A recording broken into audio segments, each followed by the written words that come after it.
প্রবল চাপে ইউনূস চাচার মাথাটা এবার পুরোপুরি কিন্তু খারাপ হয়ে গেছে বলেই মনে হচ্ছে। না হলে কেউ একের পর এক এই ধরনের আত্মঘাতী সিদ্ধান্ত নেয়? দেখুন, একটা জল্পনা কিন্তু আন্তর্জাতিক মহলে ছিলই যে 20শে জানুয়ারি ডোনাল্ড ট্রাম্প শপথ গ্রহণের পর ইউনূস চাচার হালত কিন্তু অত্যন্ত খারাপ হবে। কিন্তু ডোনাল্ড ট্রাম্প ক্ষমতায় বসার সাথে সাথেই যে একদম অ্যাকশন মোডে চলে যাবেন, এটা বোধহয় কেউ ভাবতে পারেনি। আর সেই জায়গা থেকে এবার যে কি কঠিন পরিস্থিতি বাংলাদেশ এবং ইউনূস চাচার জন্য হতে চলেছে, সেটা বোধহয় হাড়ে হাড়ে টের পাচ্ছেন।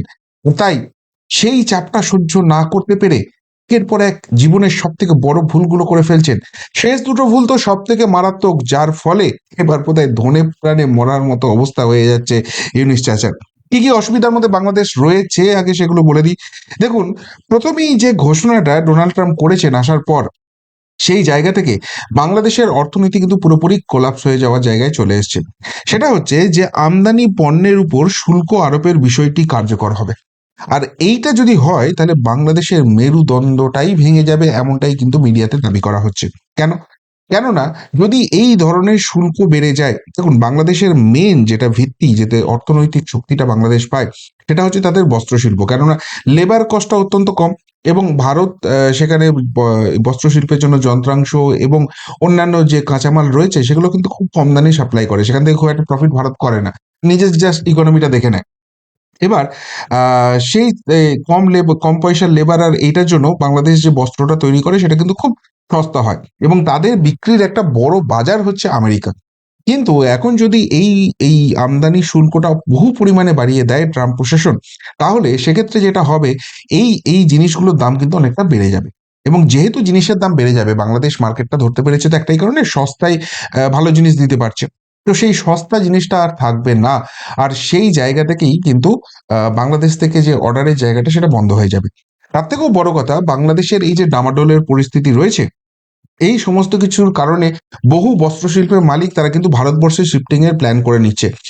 এবং সেই জায়গায় ভারতবর্ষের কিন্তু ডেভেলপমেন্ট বস্ত্রশিল্পের ক্ষেত্রে অনেকটা বেশি হবে। এবং ভারতবর্ষের একাধিক জায়গা রয়েছে, গুজরাট রয়েছে, উত্তরপ্রদেশ রয়েছে, তামিলনাড়ু রয়েছে, কেরালা রয়েছে, সব জায়গাতে কিন্তু এই বস্ত্রশিল্পের হাবগুলোতে এই মালিকরা কথা বলতে শুরু করেছে। এবার আপনাদের মনে একটা প্রশ্ন আসতে পারে যে যদি এই আমদানি শুল্ক বাড়ে, সেটা তো ভারতের উপরও বাড়বে, তাহলে সেক্ষেত্রে কি করে ভারতে এসে এই ব্যাপারটা বাংলাদেশ গোলমালের জায়গায় চলে যাবে? দেখুন, একটা জিনিস মাথায় রাখতে হবে, ভারত তো এমনিতেই এখন রপ্তানি করে, বস্ত্রশিল্পের রপ্তানিতে ভারতের একটা বড় জায়গা তৈরি হচ্ছে ধীরে ধীরে। এবং এই জায়গায় যদি বাংলাদেশের জায়গাটাও চলে আসে, তাহলে সেই রপ্তানি দুগুণ তিনগুণ হয়ে যাবে। এখন যেহেতু আমদানি শুল্ক বেড়ে যাবে, তাহলে কস্টিংটা কম করার জায়গা কোথায় থাকবে? একমাত্র থাকবে যদি ক্যারিং কস্টটা কমানো যায়। আর ভারত তো ইতিমধ্যেই সেই ক্যারিং কস্টটা বহন করছে, কিন্তু সেম ক্যারিং কস্টে এবার কিন্তু বেশি পরিমাণ মাল নিয়ে যাবে। ফলে ওই এই ক্যারিং কস্টটা ওভারঅল যেটা হবে, অ্যাভারেজ ভ্যালু হয়ে সেটা কম হয়ে যাবে। ফলে ভারতবর্ষের যে জিনিসগুলো আছে সেগুলো বাংলাদেশের তুলনায় অনেক কম পয়সায় এসে যাবে। এবং ২ নম্বর যেটা সব থেকে গুরুত্বপূর্ণ হতে চলেছে, সেটা হচ্ছে আহ ওই ওই জেক সুলিভান যখন ভারতবর্ষে এসেছিলেন, অজিত ডোভালের সঙ্গে বৈঠক করেছিলেন, তখন কিন্তু ভারত ইউরোপ যে ইকোনমিক্যাল করিডর সেইটার কথা হয়েছিল। সেইটা একবার যখনই চালু হয়ে যাবে, এই কস্টিং কিন্তু পরিবহন কস্টিংটা আরো কমে যাবে, ফলে ভারতের জিনিসটা কিন্তু আরো সস্তা হবে। আর ভারতবর্ষের ক্ষেত্রে যদি বস্ত্রশিল্পে বাধাও আসে, ভারতের কিন্তু অল্টারনেটিভ আরো অনেক কিছু রয়েছে। বাংলাদেশের কিন্তু বস্ত্রশিল্পের বাইরে আর কিছু নেই। ফলে এই জায়গাতে যখনই দেশের শিল্পটা আস্তে আস্তে নষ্ট হয়ে যাবে, কর্মসংস্থান নষ্ট হয়ে যাবে, মানুষের হাতে টাকা থাকবে না, তখন ইউনূস চাচা কদিন গদিতে বসে থাকবেন? এই বড় ধাক্কাটা আসছে। এবার এর পাশাপাশি ইউনূস এখন যাকে অধুনা বাপ মনে করছে, সে শেহবাজ শরীফ পাকিস্তান, তার হালতও কিন্তু অত্যন্ত খারাপ হচ্ছে। রিসেন্টলি IMF এর রেটিং প্রকাশ হয়েছে, এবং সেখানে পাকিস্তানের রেটিং ৩.৫ থেকে কমিয়ে ৩% করে দেওয়া হয়েছে, যেখানে ভারতের রেটিং রয়েছে ৬.৫%।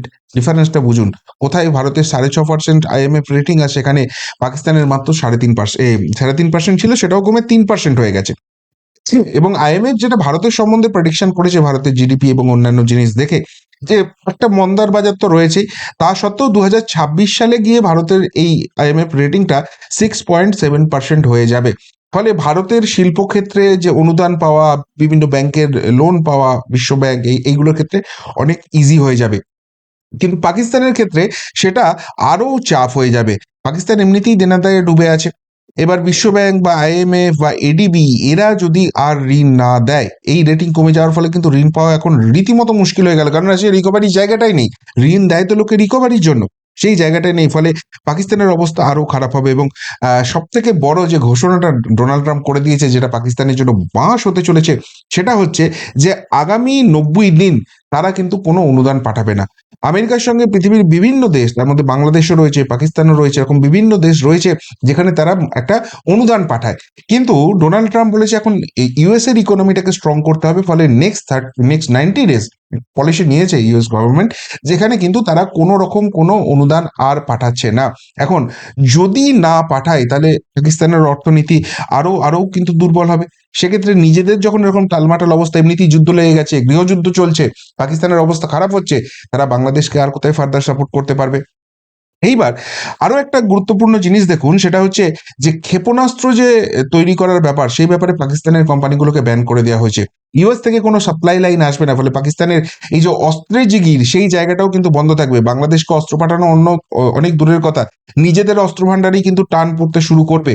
এবং সব থেকে বড় কথা, যে পরমাণু সেগমেন্টে যে কাজ করার জায়গা, যেটার জন্য পাকিস্তানকে ভারত বিরোধী শক্তিরা বহু টাকা অনুদান দিত, সেই জায়গাটাও বন্ধ হচ্ছে। ফলে পাকিস্তানের টাকা আসার রাস্তাটা ধীরে ধীরে কিন্তু বন্ধ হয়ে যাচ্ছে। ডোনাল্ড ট্রাম্প আসার পরই সেইগুলো আরো স্পষ্ট হচ্ছে। বাংলাদেশের সাপোর্ট কোথা থেকে দেবে? পাকিস্তান নিজেই কিন্তু জ্বলছে। এবং আরেকটা মজার ব্যাপার হচ্ছে, পাকিস্তানের অনুদান পাওয়ার আরেকটা জায়গা, সেটা হচ্ছে বিভিন্ন ইসলামিক কান্ট্রি, যারা আবার ভারত বিরোধী। এখন মুশকিল হচ্ছে, এরা ভারত বিরোধিতার পাশাপাশি এরা আমেরিকা বিরোধীও হয়ে উঠেছে। ফলে এদেরকে কড়া সবক শেখানোর জন্য সেখানে কিন্তু যুদ্ধ ঘোষণা করতে পারে ট্রাম্প, বা যুদ্ধ ঘোষণা না করলেও সেখানে কড়া সবক শেখানোর জন্য আমেরিকান সেনা আসতে পারে। ফলে সেখানে যুদ্ধের পরিস্থিতি তৈরি হবে। তো সেই সব দেশে যদি এই যুদ্ধের পরিস্থিতি তৈরি হয়, তাদের নিজেদের অর্থনৈতিক অবস্থা টালমাটাল হয়ে যাবে। তারা পাকিস্তানকে কি করে অনুদান পাঠাবে? আর পাকিস্তানি যদি অনুদান না পায়, তারা বাংলাদেশকে কি করে সাপোর্ট পাবে? পাকিস্তানের কিন্তু সব দিক থেকে টাকা পাওয়ার রাস্তাগুলো আস্তে আস্তে আস্তে বন্ধ হয়ে যাচ্ছে ডোনাল্ড ট্রাম্প আসার পর। এই জায়গাটায় সব থেকে বড় ক্ষতি হচ্ছে। এবার বাংলাদেশে আরো যেটা মজার ব্যাপার হয়েছে, সেটা হচ্ছে বস্ত্রশিল্পে ধাক্কার কথা বললাম। পাকিস্তানে যেরকম অনুদান বন্ধ হচ্ছে, বাংলাদেশেও অনুদান বন্ধ হচ্ছে।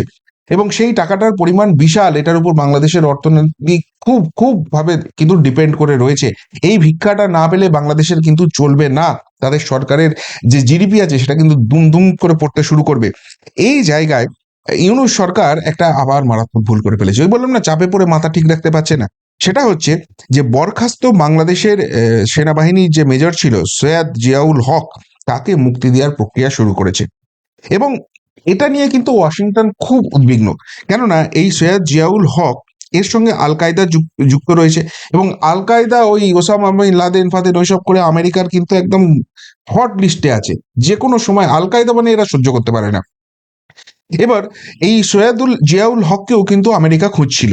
সে বাংলাদেশের বন্দী ছিল, তাকে যখন এইভাবে ছাড়ার প্রক্রিয়া হয়েছে, সেটা নিয়ে কিন্তু ট্রাম্প প্রশাসন, আমেরিকা প্রশাসন ইতিমধ্যেই ক্ষোভ প্রকাশ করে দিয়েছে, অসন্তোষ প্রকাশ করছে। এবার আহ এখান থেকে যে রিপোর্টটা গেছে, ঢাকাতে যে আমেরিকান এম্বাসি রয়েছে, সেখান থেকে একটা রিপোর্ট গেছে ইউএসএ। সেখানে বলা হচ্ছে ইউনূস বাংলাদেশকে আরো গভীর বিশৃঙ্খলা দিকে ঠেলে দিচ্ছে, যার ফলে দেশটির উপর কঠোর নিষেধাজ্ঞা আরোপ করার ব্যাপারে প্রশাসন এবার ভাবনা চিন্তা করতে পারে। অর্থাৎ ইউনিসের বর্তমান যে অবস্থা রয়েছে, সেটা কিন্তু বাংলাদেশের আগামী দিনের জন্য অত্যন্ত খারাপ, এমন রিপোর্ট কিন্তু ঢাকা এম্বাসি থেকে যাচ্ছে। শুধুমাত্র তাই নয়, একটা জিনিস দেখুন, আহ এখানে যে হিন্দু নির্যাতন হচ্ছিল, বাংলাদেশে যে হিন্দু নির্যাতন চলছে, শুধু হিন্দু নয়, মাইনরিটি অন্য যারা রয়েছে, বৌদ্ধ খ্রিস্টান, তাদের উপরও চলছে এই ইউনিশের আমলে, এবং সেটা থামানোর কোনো প্রশ্নই নেই। চিন্ময় প্রভুকে নিয়ে কি জিনিস চলছে, সেটা নিয়ে কিন্তু ট্রাম্প ইতিমধ্যেই ক্ষুব্ধ ছিল। এবং সেটাকে বন্ধ করার জন্য বারবার ইউনিশকে কিন্তু ইঙ্গিত দিয়েছে, কিন্তু ইউনিশ কোনো কথা শোনেনি। সেই জায়গাটা ভেবেছিল যে এইভাবে করে আমি ভারত বিরোধী জিগির তার তুলবো, এবং ওই ইসলামিক কান্ট্রিগুলো থেকে যারা ভারত বিরোধী, সেখান থেকে ফান্ডিং পাবো। এই জায়গা থেকে ট্রাম্প প্রশাসন কিরকম কড়া পদক্ষেপ নিচ্ছে। চীনের বেল্ট অ্যান্ড রোড ইনিশিয়েটিভ, বা যেটাকে বিআরআই বলে, সেখানে বাংলাদেশের অংশগ্রহণ করা নিয়ে ইতিমধ্যেই আমেরিকা প্রশাসন উদ্বেগ প্রকাশ করে দিয়েছে। এবার মজার ব্যাপার দেখুন, ট্রাম্প নিয়ে কিন্তু চীন ইতিমধ্যেই চাপে পড়ে গেছে। কেননা ট্রেড ওয়ার তারা করবেই, যতই ট্রাম্প মুখে এখন বলুক আমরা চীনের সঙ্গে সম্পর্ক ঠিক করতে চাই, ব্যবসা ঠিক করতে চাই। সি জিনপিং এর কিন্তু অবস্থা খারাপ, সেই জন্য রাশিয়ার সঙ্গে আলাদা করে বৈঠক করছে ট্রাম্পের শপথে না গিয়ে। এই অবস্থায় বাংলাদেশ সেখানে এলে যদি আমেরিকার মাথা খারাপ হয়ে যায়, তারা যদি রেগে যায়, সেই রিস্কটা কেন কেন এখন চীন নিতে যাবে বাংলাদেশের জন্য?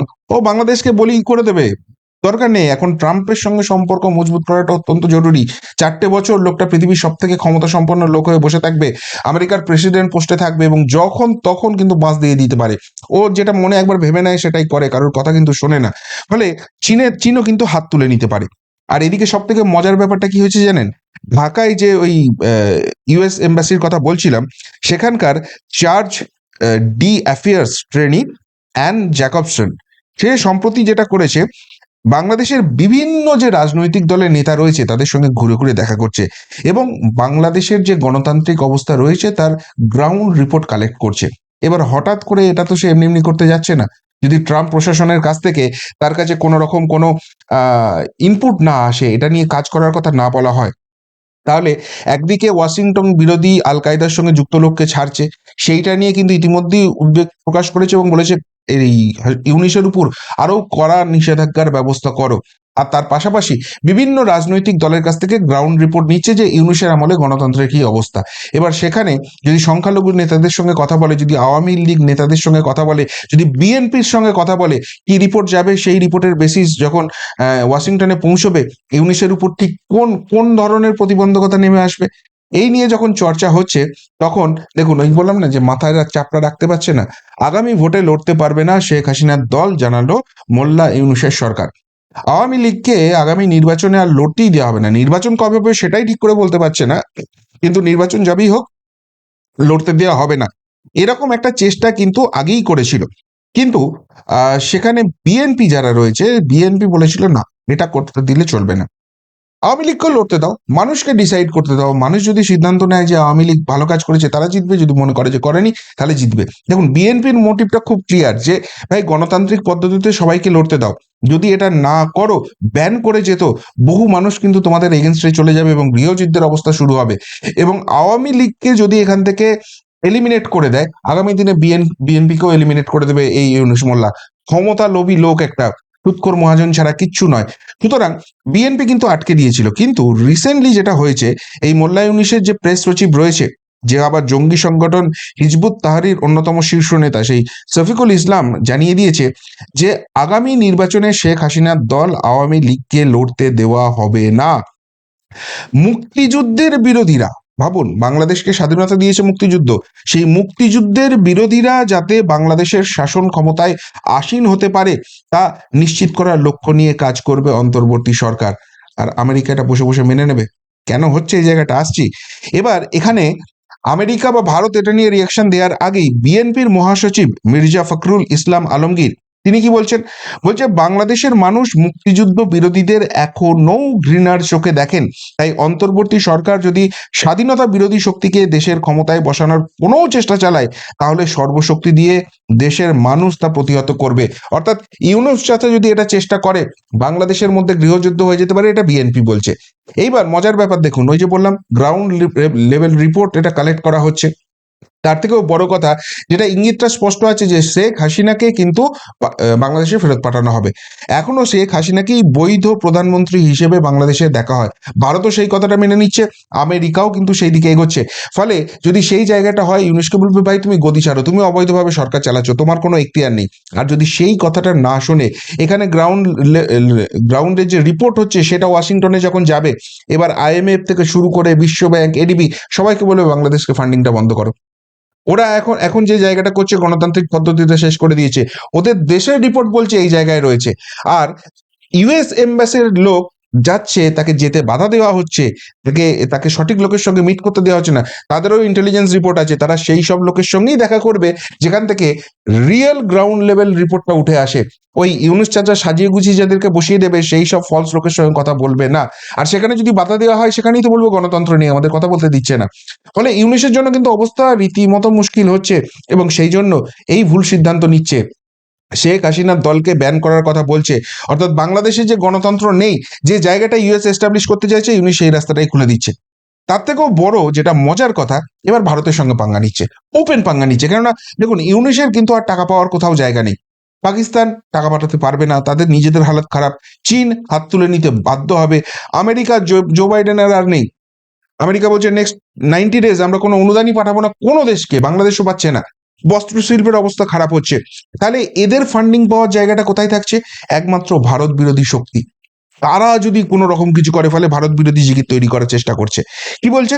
বলছে ইউনিসের আইনি উপদেষ্টা আসিফ নজরুল বলছেন, ভারত যদি আওয়ামী লীগ নেত্রীকে ফেরত না দেয়, মানে শেখ হাসিনাকে ফেরত না দেয়, তাহলে ভারত প্রতিবেশী দেশের মধ্যে প্রত্যর্পণ চুক্তি লঙ্ঘন করবে। আর সেটা যদি হয় তাহলে তাহলে বাংলাদেশ আন্তর্জাতিক সমর্থন সংগ্রহের কথা বিবেচনা করবে। অর্থাৎ ভারত বিরোধী জিগিরটা এবার ইন্টারন্যাশনাল লেভেলে নিয়ে যাবে। এবার দেখুন, ভারতের সঙ্গে বিশ্বের বাকি দেশের কি সম্পর্ক সকলেই জানে, ভারতের সঙ্গে আমেরিকার কি সম্পর্ক সকলেই জানে। আগামী দিনে চারটে মূল স্তম্ভ হতে চলেছে ইউএস, ইন্ডিয়া, রাশিয়া, চায়না। এদের সকলের সঙ্গে, রাশিয়ার সঙ্গে তো বন্ধুত্ব আছে, ইউএস এর সঙ্গে সম্পর্ক ঠিক হয়ে গেছে, চায়নার সঙ্গে সম্পর্ক ডেভেলপ হচ্ছে। এর বাইরে রাশিয়া চায়না যখন আলাদা করে যাচ্ছে, ইউএস ইন্ডিয়াকে সঙ্গে নিয়ে জাপান আর অস্ট্রেলিয়ার সঙ্গে মিট করছে।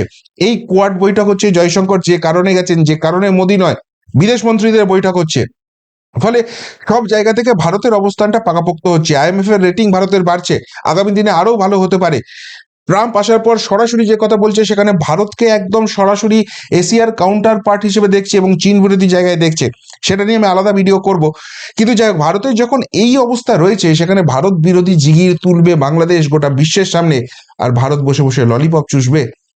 এই জায়গাটায় এবার এই যে নরেন্দ্র মোদী সরকার এদেরকে চাল ডালটা পাঠায়, সেইটা পাঠানো বন্ধ হয়ে যাবে। অনুদান আসছে না, কোথাও থেকে ভিক্ষা পাচ্ছে না।